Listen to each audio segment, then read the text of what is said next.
one that started it all. The premiere episode of the series helped establish basically everything that was to come in the world of Westeros. It was in this episode fans learned of Cersei's evil plotting, her affair with brother Jaime, the honorable nature of House Stark, and Jon Snow's bastardliness. The opening scene also gave fans their first look at the sinister White Walkers before anyone knew what a White Walker was.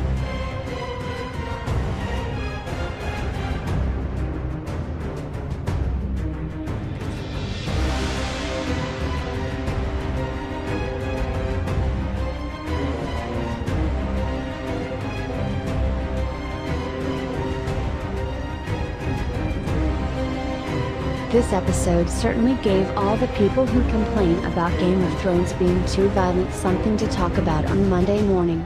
There was plenty to love in this episode, like Sansa gaining some newfound confidence, and Daenerys learning of Jorah's betrayal, but everyone knows it for the fight between the Mountain and Oberyn Martell.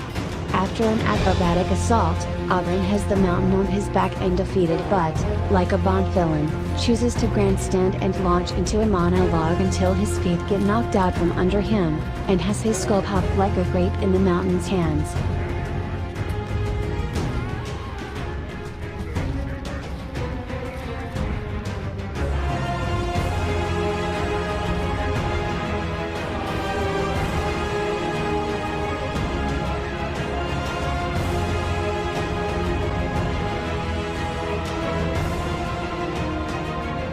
Before the first season's penultimate episode, Game of Thrones was a solid show, but Baelor, and the beheading of then central protagonist Ned Stark, elevated it to must-watch TV. The episode revealed to viewers Game of Thrones' hidden credo: nobody is safe and nothing is sacred.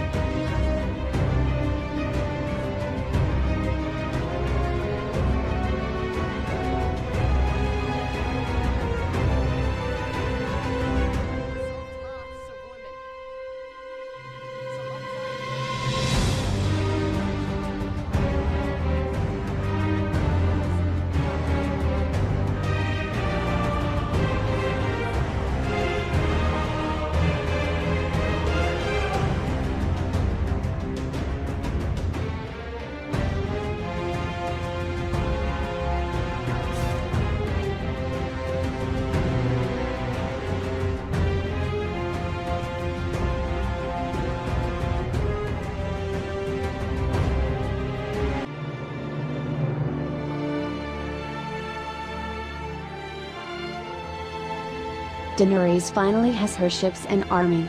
There was plenty to love from the season 6 finale, Jon being named the White Wolf and King in the North, watching Cersei's plot to blow the Sept of Baelor unfold to German composer Ramin Djawadi's Light of the Seven, but seeing the Mother of Dragon finally set sail for home after all these years was a rare positive note to end a season on.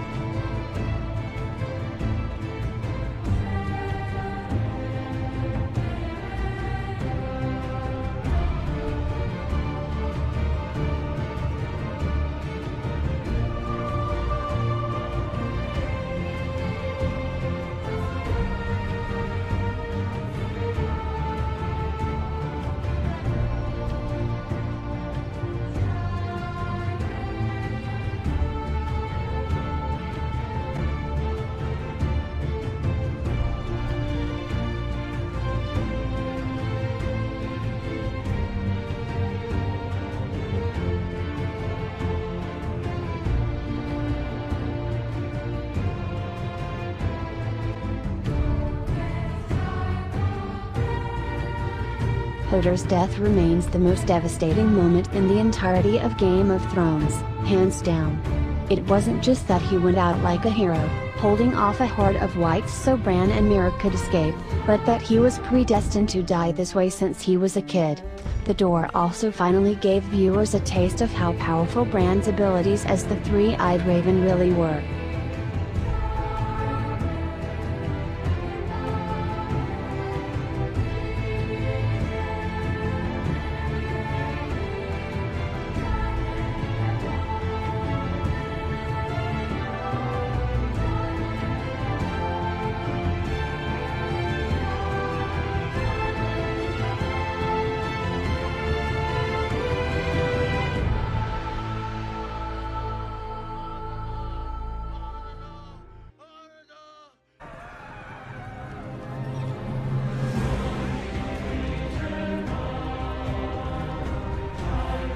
Season 7, Episode 4 ramped up the storylines with Arya returning to Winterfell, seeing her brother Bran and sister Sansa for the first time in years.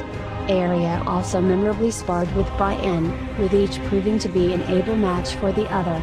Jon and Daenerys continue to discuss the White Walker threat at Dragonstone, but Dany takes off in order to burn the Lannister forces in the epically train battle.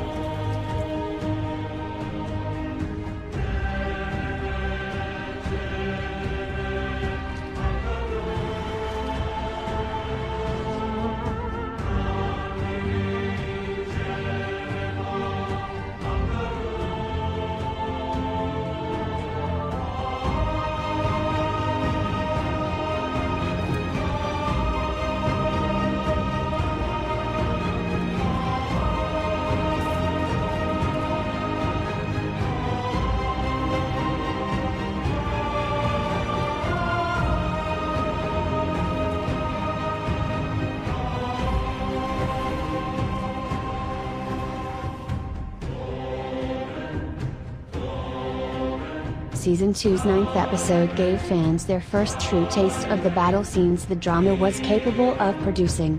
Stannis Baratheon's army is devastated early on by a wildfire explosion courtesy of Darion, who later leads the men of King's Landing into battle.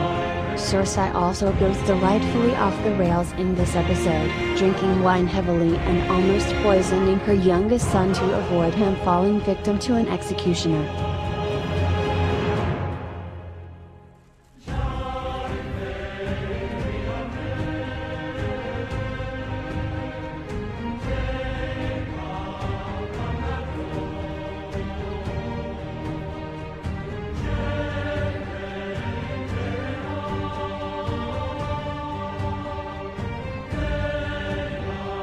Season 6, Episode 9 will go down as featuring one of the most elaborate battle scenes ever portrayed on television.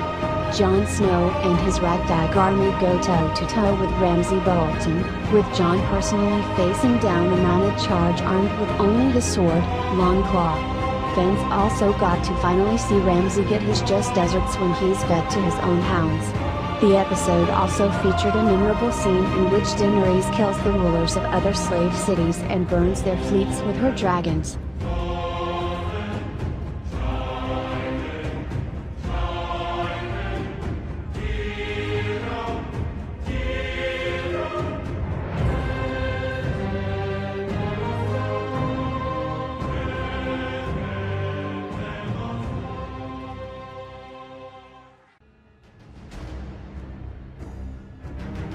Season 5 wasn't exactly the show's high point, but Hardhome certainly was. The last 20 minutes alone features a literal wave of the Night King's whites descending on Hardhome and a handful of wildlings and Night's Watch brothers there. It's the first real showcase of the Night King's power, and the first time in a while Jon Snow gets to put Longclaw to some use.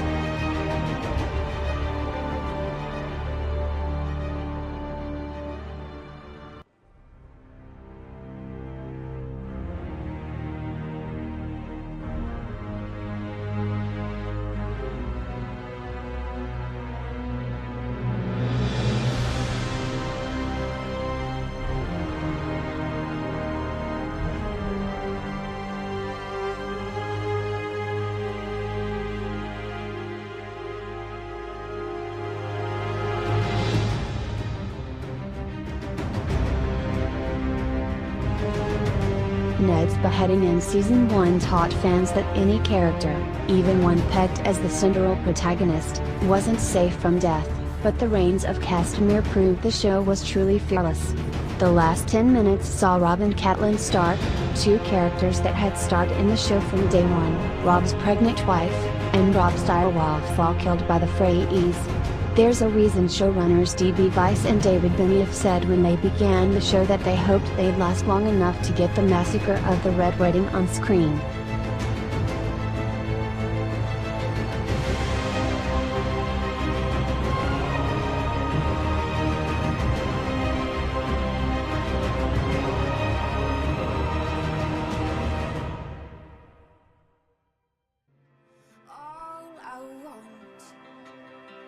Is to one day come to know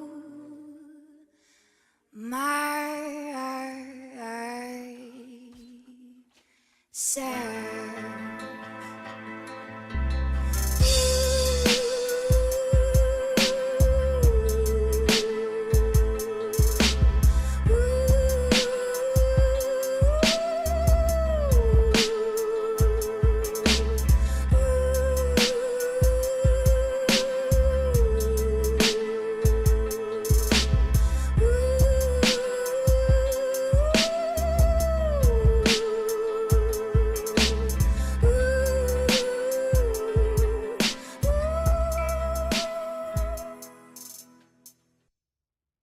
Keep an all black outfit on. I already bagged most of the chicks that you out here trying to get on. You just catching up to what I've been on. Yeah, that's what I've been on. I see what you're trying to do, that's not even kinda new. That's that shit I've been on.